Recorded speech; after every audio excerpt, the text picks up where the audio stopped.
How are foreigners looking at us right now? I think they think we're losing interest. The previous administration didn't have a single budget. Having had to endure that, I'd be interested in your observations about what you think about soft power and how important it is to this country's future. Sure. We live in a different world today. The threats look different. In some cases, fragility is still a factor, but it is largely a factor that will lead to either a costly humanitarian crisis, and in some cases, operating in safe haven spaces for radical jihadists to threaten us here at home. Welcome back to MAGA Capital, the channel where we bring you the unfiltered truth about America's policies, priorities, and the fight to secure our nation's future. Don't forget to like, subscribe, and hit that notification bell to stay informed and help us fight back against the mainstream media narrative. Today, we're reacting to a critical discussion between Senator Mitch McConnell and Secretary Rubio that sheds light on the ongoing debate over America's global strategy. The conversation centered on the roles of hard power, our military strength, and soft power, our diplomatic and humanitarian influence. Let me tell you, patriots, this discussion highlights the fundamental choices we face as a nation when it comes to preserving our leadership in the world. Senator Mitch McConnell started strong, laying out the historical costs of war. Did you know that during World War II, we spent 37% of our GDP on defense? In Korea, it was 13%, Vietnam, 9%, and during Reagan's military buildup, about 6%. These investments weren't just numbers. They were measures that protected our freedom and deterred our enemies. They sent a clear message. America is not to be messed with. But here's where it gets interesting. McConnell made the case for soft power, tools like foreign aid, diplomacy, and humanitarian efforts to complement our military strength. He argued that soft power is a cost-effective way to build alliances and counter our adversaries, especially in the face of aggressive moves by China. And he's absolutely right. China is playing the long game, using economic influence and strategic investments to undermine us in country after country. Meanwhile, some in Washington want to slash foreign aid and turn a blind eye to the bigger picture. You're up. Welcome, Mr. Secretary. Obviously, there are two ways to prevent war and to maintain America's position in the world. Hard power, soft power. Over my years here, the people that have spoken mostly about the importance of soft power have been generals who know the cost of war. So we're talking about saving money, and I'm all for that. Let's take a look at what it costs to have an actual war. 37% of our GDP in World War II spent on defense. 13% in Korea, 9% in Vietnam.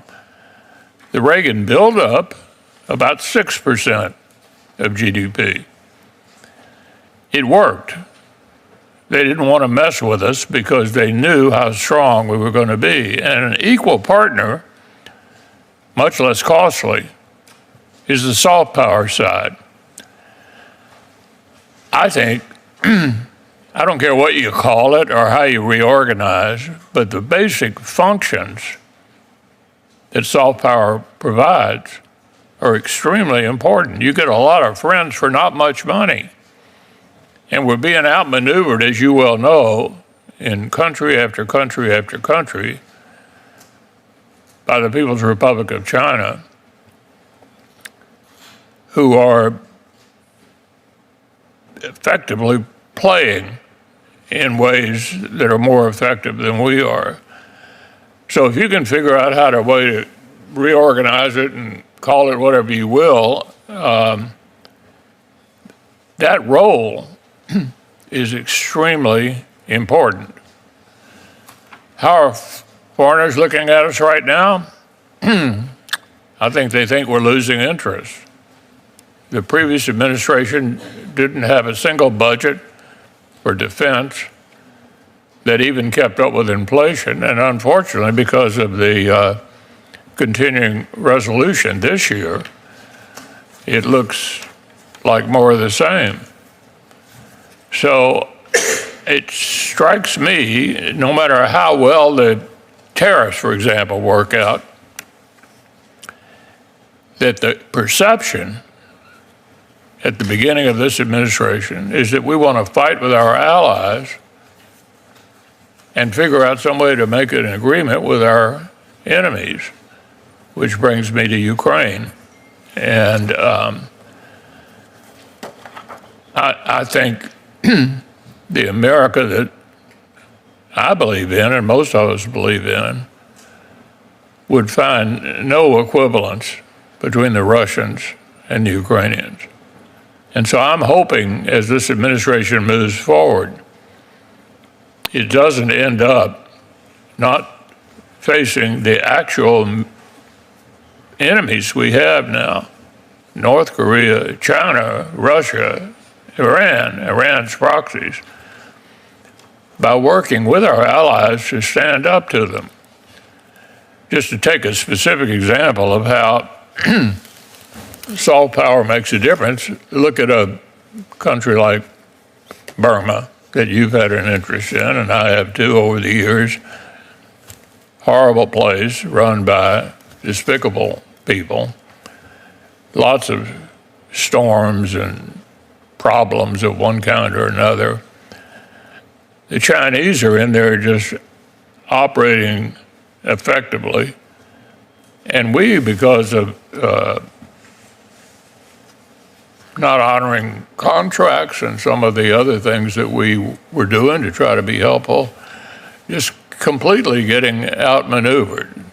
So, having had to endure that, I'd be interested in your observations about what you think about soft power and how important it is to this country's future. Sure. I mean, first of all, I think soft power has the Department of State ultimately is a soft power entity. I mean, it's the Department of Peace, the Department of War is the Department of Defense. Our job is to try to prevent them. And so I do think that the model you've outlined, especially during the Cold War, was quite useful, because during that time, that model served to keep societies from collapsing and becoming susceptible to Marxist regimes taking them over. That was the biggest fear during the Cold War, was that governments with high levels of poverty would be attracted to a Marxist revolution that would overthrow an allied government and create another satellite state for the Soviet Union. We live in a different world today. The threats look different. In some cases, fragility is still a factor, but it is largely a factor that will lead to either a costly humanitarian crisis, and in some cases, operating in safe haven spaces for radical jihadists to threaten us here at home. So the concept remains true. How it's applied is what has changed, because I think the context, and in that context, no matter how much even with these reductions that are proposed before you, we would still be the single largest foreign aid donor on the planet by multiples. I mean, no one even comes close. I think Germany was second, if I recall the last time I checked, and it's not even close. That remains the case. What we have to do now is apply that soft power to the places where it matters most to our national interests, and to the programs that can make the biggest difference, the biggest impact in furthering our national interests. I think it's possible to both be a humanitarian and at the same time further the national interest. And there are cases where perhaps there isn't going to be a national interest argument. We just do it because we don't want people to die, or we want to help alleviate suffering. The case of Burma is an example. It wasn't just a reduction in aid because we had teams on the ground. It was actual local authorities that prevented us from getting involved or allowing certain aid to be distributed, because they were in the middle of their own conflicts internally in the midst of it. So some of these environments where we're trying to deliver aid are quite challenging. Even if we provide the money, we struggle to get it to the recipients because of some local impediment on the ground that could include, for example, in the case of Haiti, armed gangs that will hijack humanitarian shipments and steal them. Just steal them as soon as they come into the country. So it's not that we care less about Haiti, but I certainly don't think foreign aid should be going into the hands of a Haitian gang and being stolen from the people that we're intending to benefit. McConnell didn't hold back. He pointed out that some foreign governments think we're losing interest in global leadership. Why?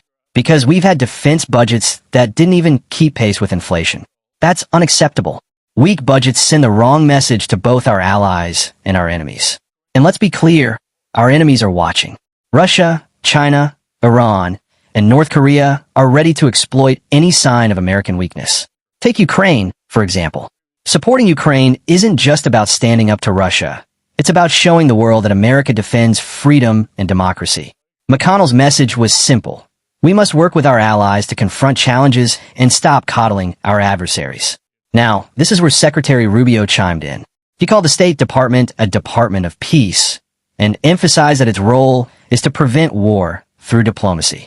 He related this to the Cold War, when the U.S. used soft power to prevent Marxist regimes from taking over fragile nations.